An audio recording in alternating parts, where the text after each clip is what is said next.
Book of Heaven, Volume 36, November 20th, 1938. The divine will becomes the awaiter of the soul who wants to live in it.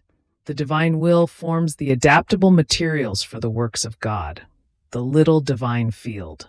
I feel that the divine volition is inside and outside of me, in act of surprising me whenever I'm about to do my little actions or say my little I love you, to invest them with its light and make them its own.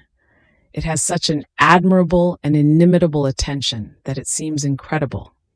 And if the creature is not attentive in giving it her little acts, oh, how it suffers. Oh, how I too would like to be all attention, to imitate it by letting nothing escape me, so that we can surprise each other. But while I was thinking this, my sweet Jesus visiting my little soul, all love told me, "My blessed daughter, for the soul who wants to live in it, my will becomes her awaiter. It awaits her if she loves, because it wants to love together with her. If she operates, it awaits her, because it wants to be actor and spectator. So, my will is in constant yearning and awaiting everything the creature does, in order to invest them, to be the actor and make them its own. Even more, you must know that as the soul enters into it, she finds the sanctity of God investing her, its beauty embellishing her, its love transforming her in God, its purity that renders her so translucent that she no longer recognizes herself, its light that gives her the divine likeness. Oh, how the power of my will can change the human lot. This is why it becomes the awaiter of the creature, for it wants to carry out the crafting for. It keeps prepared ab eterno, which it must do for her. My will does not want to be repressed in its incessant motion, and it reaches the point of enclosing the creature within its eternal motion, to be able to receive and give, and not suffer the awaiting. In fact, with the creature who lives in it, my will would not tolerate if she did not carry out her life together with it. If it didn't feel her in its divine motion, it would feel its sanctity being divided, its love hindered and suffocated. Therefore, in one who lives in our fiat, we have our little divine field in which we can carry out our work. Our will provides us with the adaptable materials to let us do the most beautiful works. In fact, when we want to work in the little field of the soul, we want to find the material of our own sanctity, since we would never put our holy hands into the human mud. In order to make our most beautiful works, we want to find our purity that attracts us, our beauty that enraptures us, our love that imposes itself on us to make us operate, and only our will can provide these divine materials of ours in order to let us work. Everything is adaptable for us, and so we can make such works as to astonish heaven and earth. On the other hand, where our will is not present, we are forced to being unable to do anything.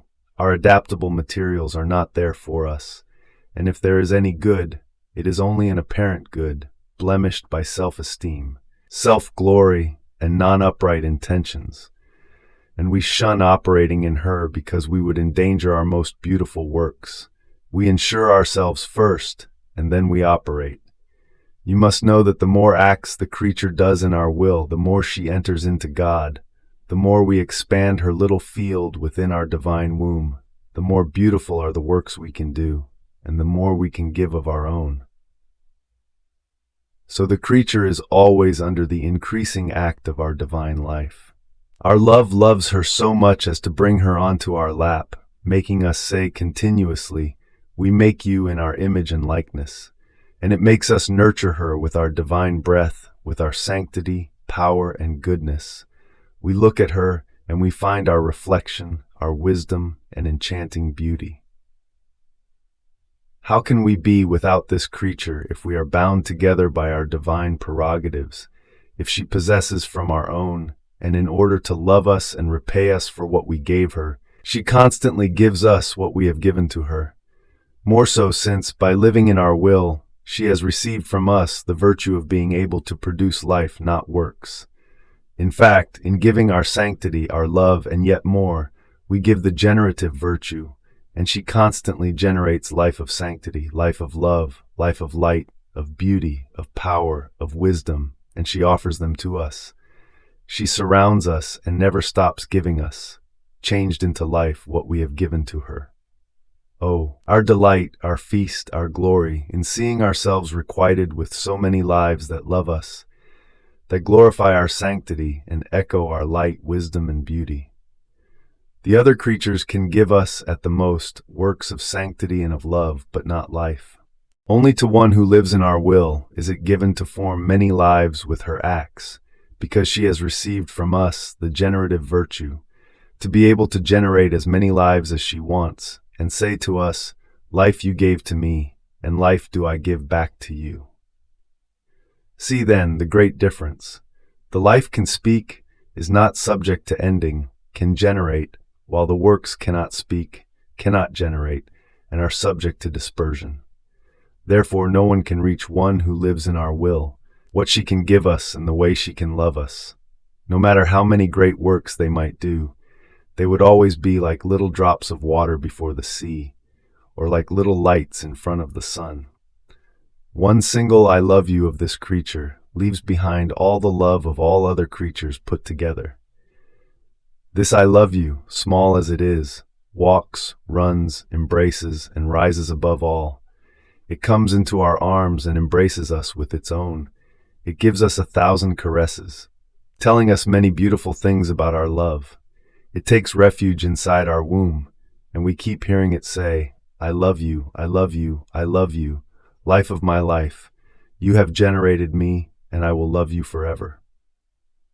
Whatever this creature wants to do, she does nothing but form life. If she does good and holy acts, by possessing the life of our will, she generates the life of our goodness and of our sanctity. And coming into our arms, she speaks to us of the story of our beauty and sanctity. Oh, how many beautiful things she tells us! With how much grace she narrates to us the extent of our goodness and the height and greatness of the sanctity we possess.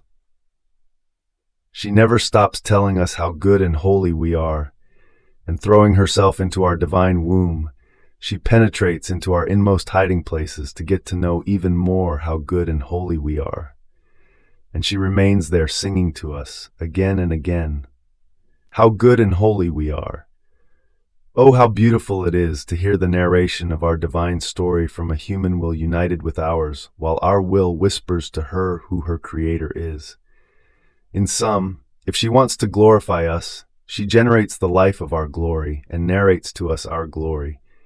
If she admires our power, wisdom, and beauty, she feels within herself our divine qualities as life, and she narrates to us how powerful, wise, and beautiful we are, saying to us, "Life of my life, I have known you, and I feel the need to speak about you and narrate to you your divine story." These lives are our greatest glory, our long generation, inseparable from us. They are always in motion. They have always something to say about our supreme being, and one life does not wait for another. As one comes, another follows behind, and then yet another. They never end. Our contentment is full. The purpose of creation is fulfilled. That is, having the company of the creature who knows us. And while we delight in her and she is with us, we make her grow in our likeness. Who does not love the company of someone who belongs to him? Much more do we love the company of the creature, for we are life of her life. This is why our sorrow was great when Adam, our first child, went down from inside our will to do his own. Poor one, he lost the generative virtue of generating divine lives with his acts. At the most he could do works, but not lives. United with our will, he held the divine virtue in his power, and therefore he could form with his acts as many lives as he wanted. It happened to him as to a sterile mother who cannot generate, or as to someone who wants to do a work with a thread of most refulgent gold which he possesses, but this person throws away that thread of gold, or even worse, he tramples it underfoot. So, the thread of gold was gone. That is, my will is life, and the thread of his will took its place, which can be called an iron wire. Poor one, he could no longer make crafts of gold, invested by the refulgent sun of my will. He had to content himself with making works of iron, and eventually even filthy works, filled with passions. Adam's lot was so reversed that he almost couldn't be recognized anymore. He went down into the abyss of miseries. Strength and light were no longer in his power. Before he sinned, in all his acts, our image and likeness was growing in him, because this was a task we took on in the act of creating him, and we wanted to maintain our commitment and keep our creative word in force by means of his very acts, also to keep him always together with us and for us to remain in constant communication with him. So, our sorrow was great, and if our all-seeingness had not shown us how our will was to reign as life in the future centuries, which was like balm to our intense sorrow, by force of that sorrow, we would have reduced the whole creation to nothing. In fact, a creation without our will reigning in me, it would have been of no use for us. It would only serve the creature, while we had created all things to serve us and the creatures. Therefore, pray that my will may return as life, and you be its victim. Fiat.